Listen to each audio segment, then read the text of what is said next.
Hi people, hope you're doing good. So at the moment I've got a single out on Divine Sounds. It's part of the Miami Sampler 2024. This is #1 in the Traxsource album chart at the moment, which is fantastic. Loads of amazing talent on that album. But the song that I've done is called Some People. This is something that was written with Amber Jolene. She's somebody who's had an incredible career herself. She's got a whole bunch of milestones that she's achieved over the years. So this song is full of very, very kind of relevant lyrical moments and sits perfectly on the backing. On this video, what I'm going to do is I'm going to focus on the actual musical aspects, and we're going to take a look at how the song was put together from the production perspective. Going to take a look at some of the sounds used, some of the elements of the programming and so on. So let's start off with the piano. Lots of people have been asking me about this. I'm going to solo this now so we can hear this. And the question has been, is this a Korg M1? No, it's not. This is actually a stock instrument from Cubase, and it's one that I use a lot when I'm using Cubase. I'll show you what it is. It's the Halion Sonic here. The factory library is fantastic. And this piano is called the Compressed Rock Piano. Let's open up the MIDI so you can see this as well.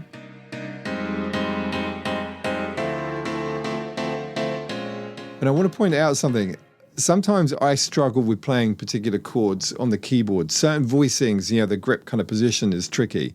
So often what I'll do is I will play something in, but then I'll transpose it. So you can see here that actually on the actual MIDI data, come up to the top here, this is transposed up one semitone. And that's just a little thing that I do sometimes, because I do find it hard at certain positions. I'm not a trained keyboard player, but I can play stuff in, and I do it by ear, and I work through ideas and get them down. So that's what I did. I played it in a particular comfortable voice, but then I shifted it up. But I'm doing so at the actual top level, instead of doing it on the actual MIDI data itself, inside the actual part, I'm doing it up in real time at the top. So that's just a bit of flexibility for experimenting with ideas. So that's the piano, and I'm going to show you a couple of things about this. At certain points in the song, it's running through a low-pass filter, so it's taking away the mids and the highs, making that sound quite warm. I'll show you a couple of those situations where that's happening. Over here, you heard the low-pass filter engage there, so that's using automation, taking away the brightness there. And I'll show you which plugin I used for this. This is an Arturia plugin. It's a mini Moog filter that's available on its own in a plugin, and I do love the sound of this. So it's got a real kind of analog vibe to it. So that's really just to kind of tell a story, allow the song to kind of journey through. Even though you've heard that element before, you're presenting it slightly different, and it also works in harmony with the other elements to become kind of like a build-up, because at this point in time there is a build-up in the song. Equally, there are some additional notes in the chords that are being played here to add a new dimension to the musicality there. This works very, very well actually with the strings. So I'll show you this section here. Strings are adding some tension. At this point, as I said, it's a build-up. You can see the notes used here. They're complementing the piano chords. I mean, it's a particularly dramatic moment in the track. In fact, look, if you haven't heard the song before, let me take the solo off. You need to hear this. So this is that point. Let me take it back a bit. So at this point, I've stripped back the beats, taken away the kick. You've got the piano building up. Of course, Amber's doing an amazing performance here, adding the energy.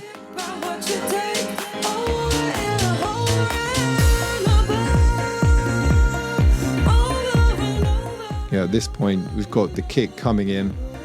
You might also be detecting something sonically, the relationship between the kick and those musical elements. So we'll come back to that. Also, just a note, the piano there, you might have heard that. The piano chords are playing, but then there is a run. The keyboard goes from high to low.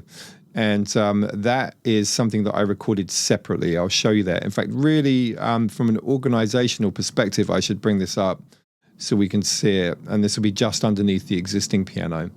So let's take a look at both of these. I'm going to solo them.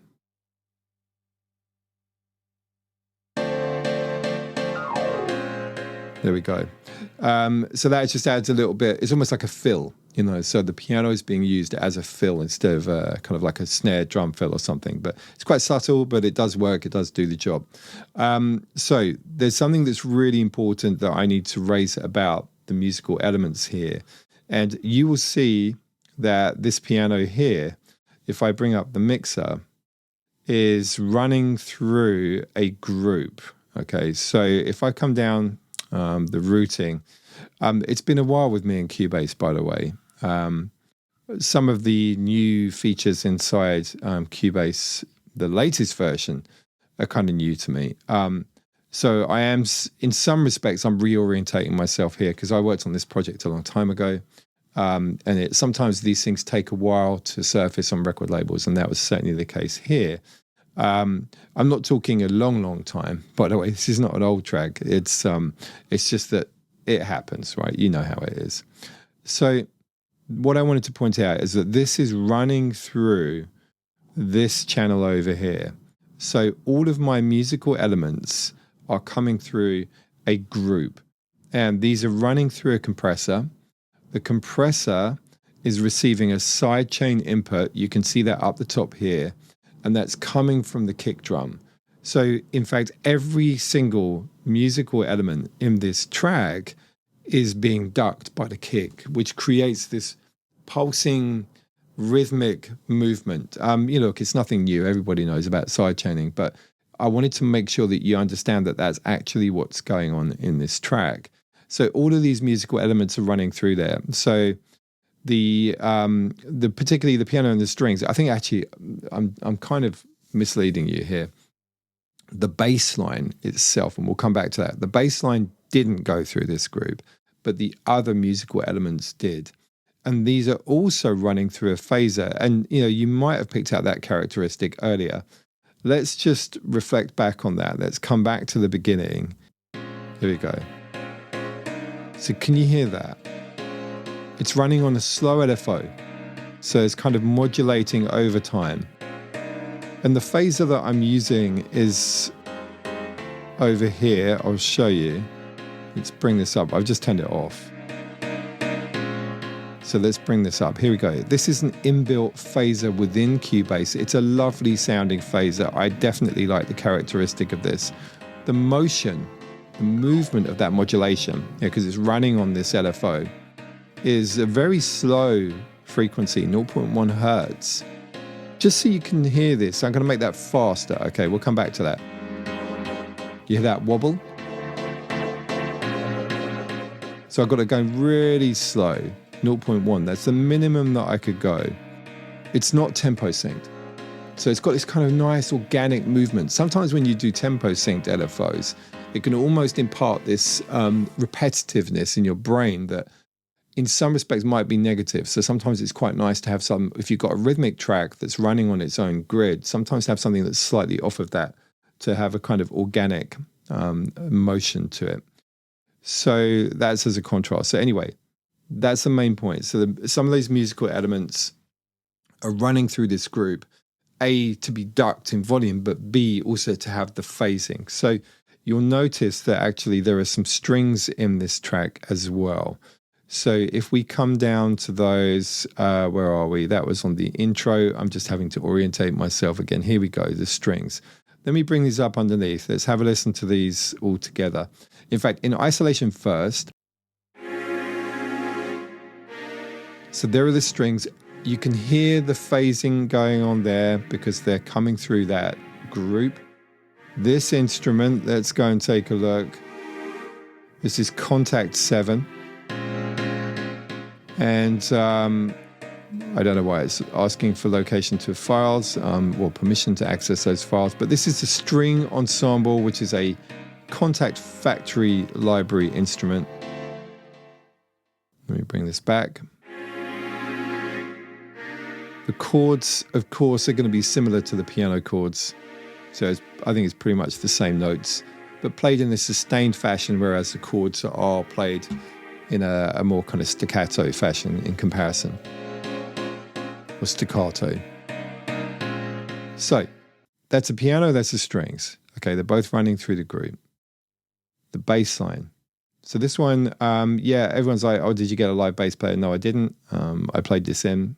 Let's have a listen to the bass line on its own.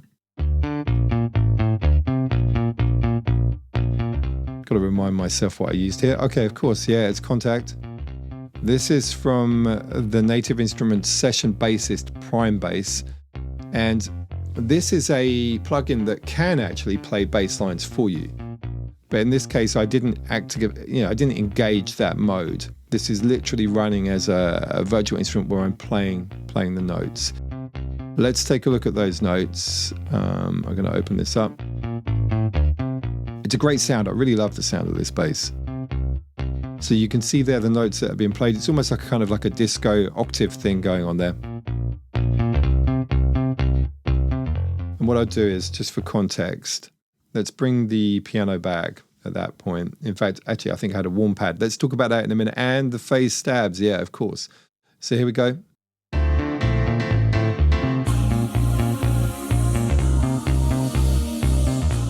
So these chords are really beautiful. I love this particular patch. Another Halion Sonic instrument. This is the R pad. This has got a real kind of 90s workstation vibe to it. And that's something that I really enjoy. So very happy to use that particular preset. And then these phase stabs, let me just solo these elements so you can really tell what I'm doing here. So the warm pad, let's come back. And now you can really hear those kind of vocal type textures in there as well. Hear the phasing movement too. Phased stabs. You see there's a lot of phasing going on in this track. Love this. So this is a nice short, stabby kind of tone. Reminds me in a way of a clavinet or a Wurlitzer, electric piano kind of vibe. This is going through a wah texture, which is, almost like a filtery kind of tone. And it's got that amped texture. It feels slightly distorted. Let's come back to that. It's only for a short period of time. There we go. And then working in conjunction with that pad. And in a way, this is an important thing to do. We have the chorus, which is very kind of driving, and we've got these kind of percussive piano kind of moments. Now we're kind of relaxing a little bit and we're telling a story. So Amber's telling a story with the lyrics, of course, and this is designed to bring the energy just back a slight amount to allow emphasis on the actual words and allow that story to be told. So let's bring that vocal back in at this point. So we've gone past the first chorus. There's one or two who you may come to in your life that build you up. And it's always nice to strip back these elements, isn't it? If you know a song, to hear it in a different context. I've loved watching all of these deconstructions of famous songs like Marvin Gaye, What's Going On, taking those stems and getting the ability to listen to these things without all of the other backing. It's always nice to get a different presentation, even for someone like myself who's listened to such a song for so many times. I've heard this so many times, of course, but still for me, there's real magic in being able to do this. It's a really powerful vocal. And some of you would have seen her perform this live at the launch party in the Defected Basement. And that was a fantastic performance. So that's those musical elements. We've done the bass, we've done the piano, we've done the strings, the phase stabs, and the warm pad. The high strings that you heard earlier, these are coming from Korg Triton. I use this a lot. It's another great workstation, much like the Halion Sonic. This is a preset called Classical Music. It's pretty much like a stock string sound, but it works very nicely in the high registers. So if I bring this up again, you can hear this.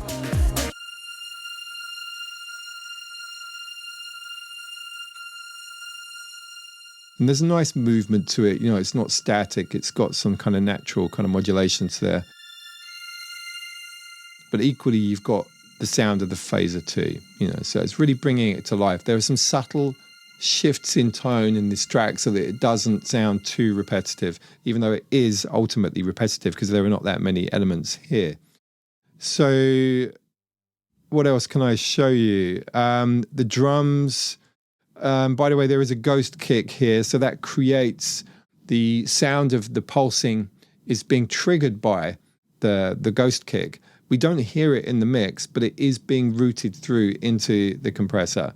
And the reason why I've done that is because at certain points in the song, the kick is not running.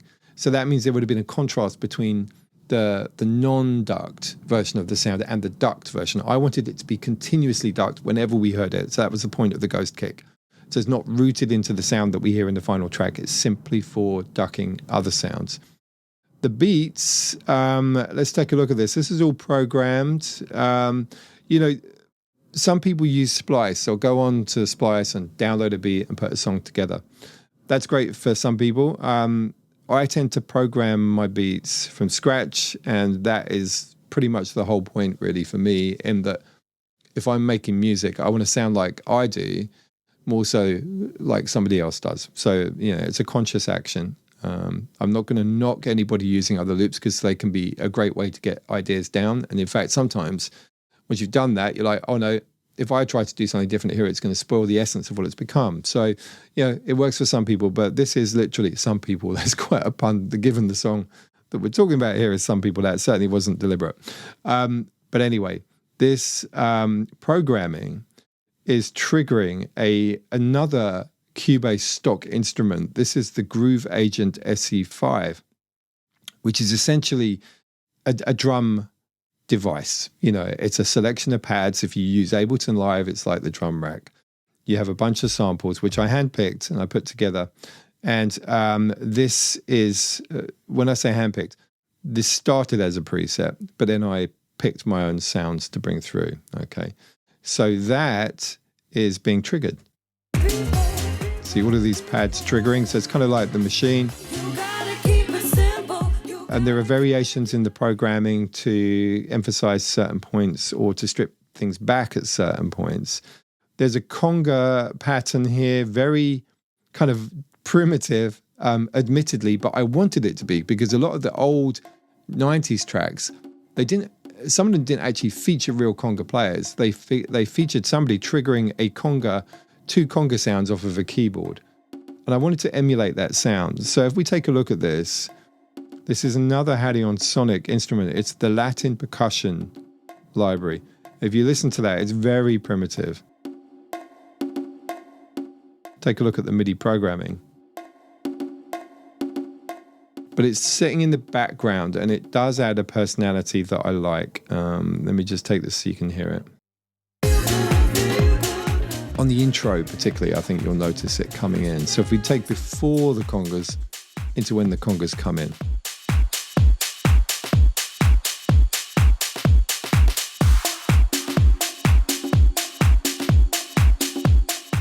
So, yeah, they're serving a purpose. There's some extra hats, a tiny little bit of kind of, almost kind of like tops noise on top of there, which was from a loop, admittedly.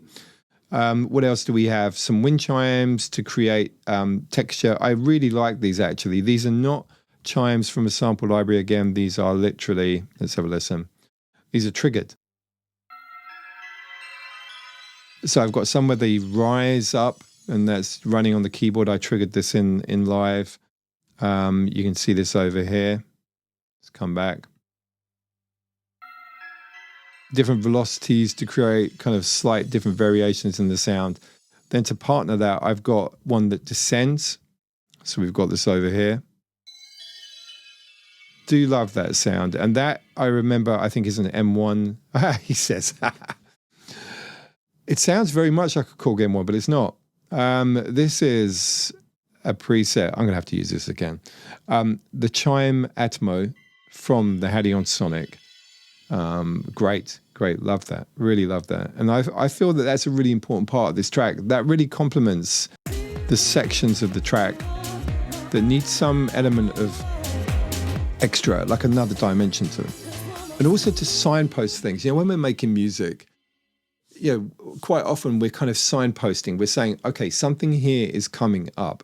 And this is taking the transition from the chorus into the verse and saying, okay, I'm going to tell you now, I'm going to bring this into something new. And what that something new is, in this case, is the verse. So it enables that transition. It's kind of subconscious and it really helps.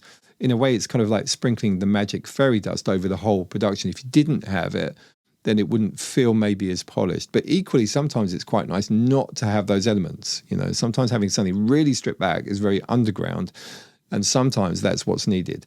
So yeah, that's really complementing that. I can't say that there's many other aspects to this production. You know, one of the most important things about this is the fact that there is a vocal. The vocal carries the whole song. You know, it's the main element. Lots of people hook onto vocals. When it comes to club music, though, you know, vocals are sometimes seen as kind of embellishments. You know, and sometimes with club tracks that you don't have a full vocal. You know, in certain styles of music, a full vocal would not be heard. So this is very much a soulful, housey track. So it suits, and at the right time in the night, a song can make all the difference, and people really latch on to the words, and they'll be remembering those words and relating to those words. Particularly with this song, I think there's a lot to relate to. So I think they're very, very smart lyrics. I think Amber did a great job on this, and you know, I think it's one of the things where you get to really believe in the song. So yeah, I'm very, very happy with this, and I hope it resonates with everybody else. So just really, I guess, just to play back some of this, I'll bring up the mixer. You can see it's a reasonably complex piece in terms of the elements that are there, with the drums particularly, separate outputs going on for those. The musical elements are quite simple.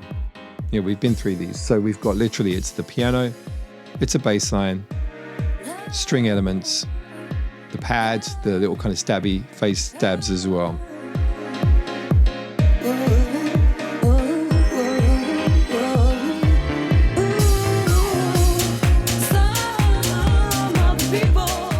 And in some respects, it's really quite a traditional song here.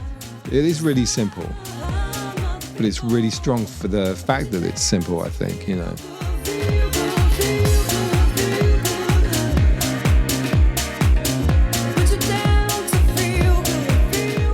So that's it. It's Some People. It's available on the Divine Sounds Miami sampler for 2024.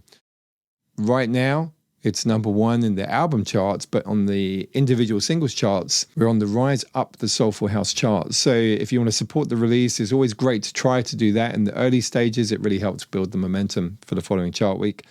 So I appreciate everybody's support on the release so far. And go and check out all the other tracks on the EP. There's some fantastic work from great artists. 8 tracks, 8 different artists.